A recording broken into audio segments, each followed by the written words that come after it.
வணக்கம் நண்பர்களே. இன்றைக்கி நாம் பார்க்க போகிற இங்கிலீஷ் இடியம் ரேபிட் ஹோல்.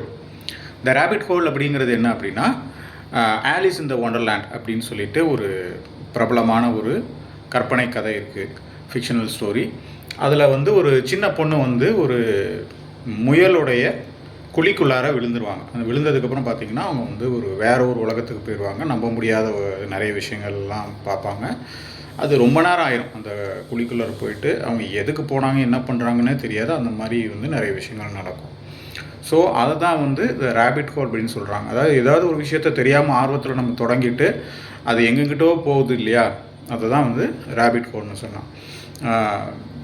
ஆர்வம் மிகுதியால் நம்ம அளவுக்கு மீறி ஏதாவது ஒரு விஷயத்த செய்கிறோம்.